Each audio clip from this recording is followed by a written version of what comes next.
Alright guys, now here's one of the great things about having Tidal is that you get exclusive content that only Tidal subscribers can see. Sometimes, once in the blue moon, or should I say once in the blueprint moon, you get an exclusive Tidal video or show. And I know this probably, the whole video series would probably be on YouTube in a little while. But until then, I'm just going to bask in this glory.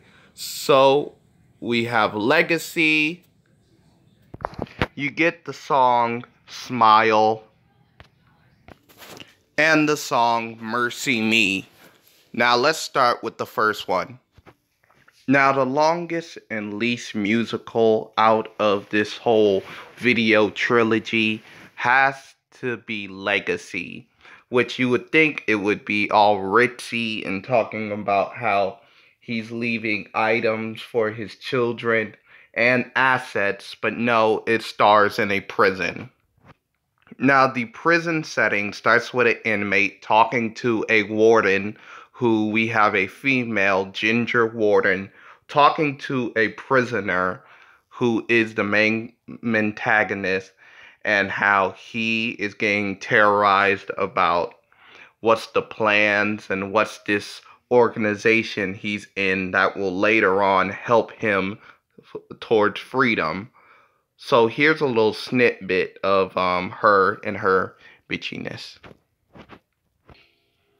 I'm surprised by myself. Ordinarily, I would have thrown you in the hole and seen to it that sunlight became a distant memory. But that just seems so harsh, considering that you're the one that came to me first. However, I'm sensing a little hesitation. So let me sweeten the deal for you. If you do not tell me, word for word, what transpired, I will make your life in here a living hell. So much so that being in the hole will seem like Christmas Day. I will break you. Now, that was just a little snippet of her evil. Later on, the protagonist talks to his friends, and he talks to Carter, the main mastermind of the whole gang, and how he helps them escape further on. Now, this person right here is the main protagonist who is talking to the warden. Of course, we only know him by name. This right here is his friend who's trying to encourage him to snitch. And of course, there's a third person who is not seen right now. Okay, the gentleman in the hat is the third person, of course. And he is like the person who cools them down, tells them not to fight as they're in the meeting. And you could even see below that they're eating prison food that is not really prison food. This is actually like luxury food in prison. Now, of course, the inmate who they are talking about is Carter, who is representative as a big white man who will help them escape. But he is rarely seen in the prison because he has that much sway and power. I'm in my cell taking a shit, and the prison guards, they come in, rude. A specific inmate wants your presence at lunch. Now, they do not say his name or try not to say his name because he's that powerful. And he has some sway with the guards. Probably even while he was out, trained the guards like they were friends of his, and they trained themselves how to be jail guards and to help him out, help him escape. Now, I know we were mostly talking about black inmates to this point, but this Latino inmate right here, he has a good line where somebody asks him, how long are you supposed to be in here? He says forever.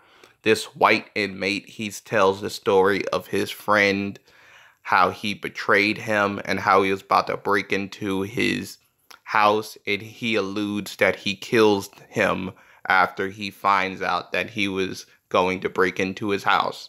So yeah, it was a very cool scene. Now, one thing you can already notice is why everybody has numbers. He has not only numbers, but his name on there, showing how much pull and rank he has in the prison. Now, I just like to stop and talk about this part where he says that he alludes to why they are all chosen out of all the inmates, and he drops why they are chosen. Well, there is that. But you guys. Yeah, Smiley right here says, "What do you all have in common?" And he says, "We're all fucked." And he says, "Well, that's true, but what else do you have in common?" Else. You're all innocent. I mean, except for you, Smile. He of course says, "You're all innocent except for Smiley," which is a reference to Smile, a song of his. So yeah. But he explains that they're all innocent, and later on he helps them escape prison. A couple of years, you're all gonna be institutionalized. That means even if they set you free, you're gonna end up back in here. And I find that ironic that he would actually say that, because that happens to so many prisoners. After they go into jail, they come out worse than they were when they came in, because they've been institutionalized and taught how to be a criminal, or at least traumatized to being a criminal.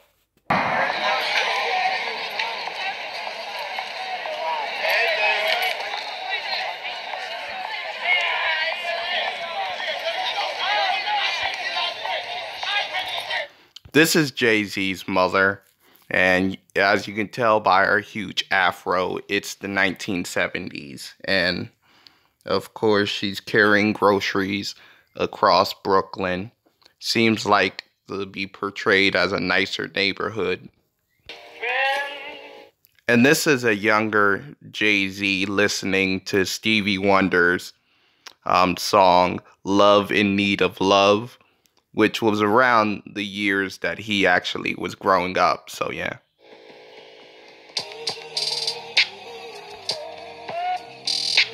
And I like that transfer.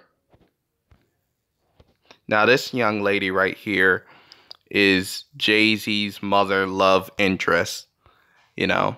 So this was the 1970s, so of course maybe it was because, the whole lifestyle wasn't accepted back then, but it was the free love movement. But yeah, it's kind of strange that Jay-Z's mother would actually find a lover with a child, but then again, Jay-Z's mother, she had 4 children, so... Alright, so this is Jay-Z's mother's lover, like, feeling on Jay-Z mother. Smile, good times never fade away. Smile, even if I'm not with you here today. Smile.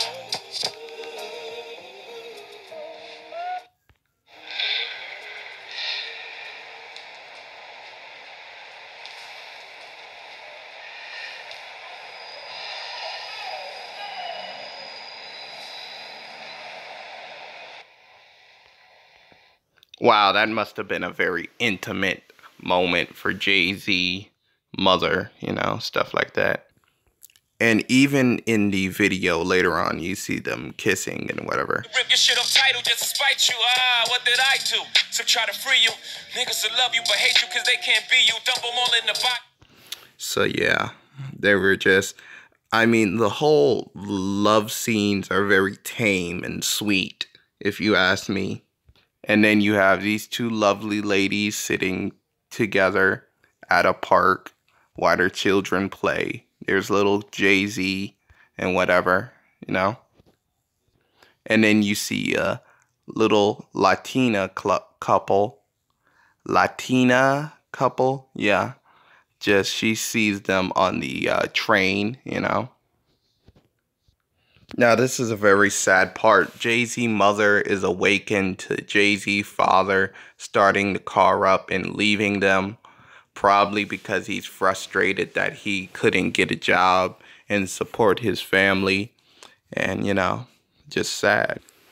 And you even see her crying at the end, which is a very sad moment for her. And this is Jay-Z's actual mother after all these years, you know.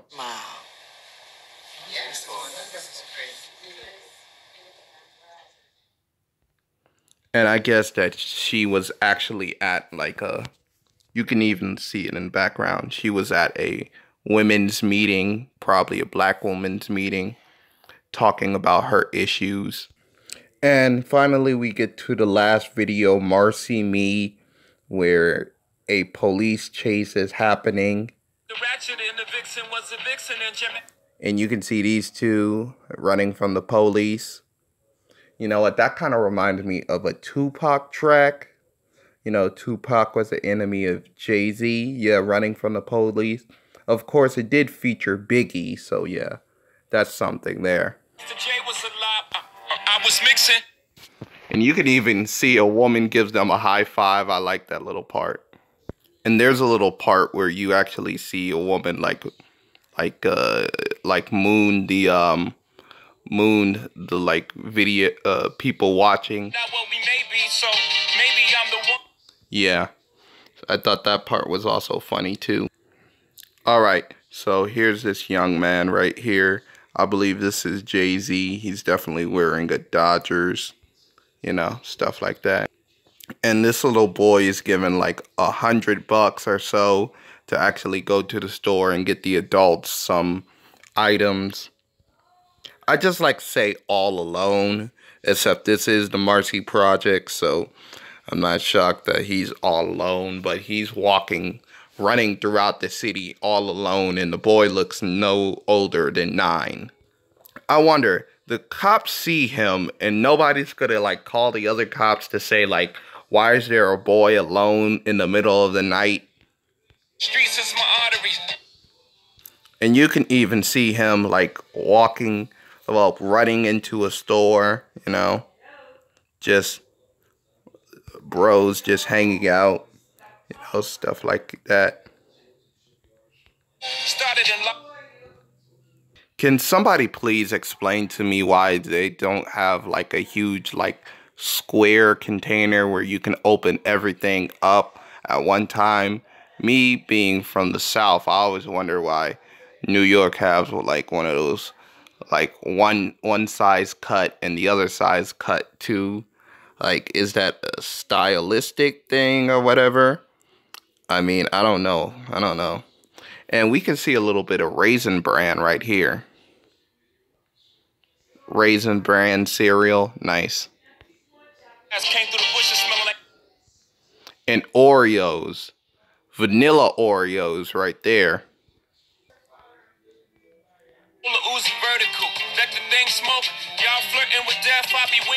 Like, really, who allows a kid to buy some cigarettes?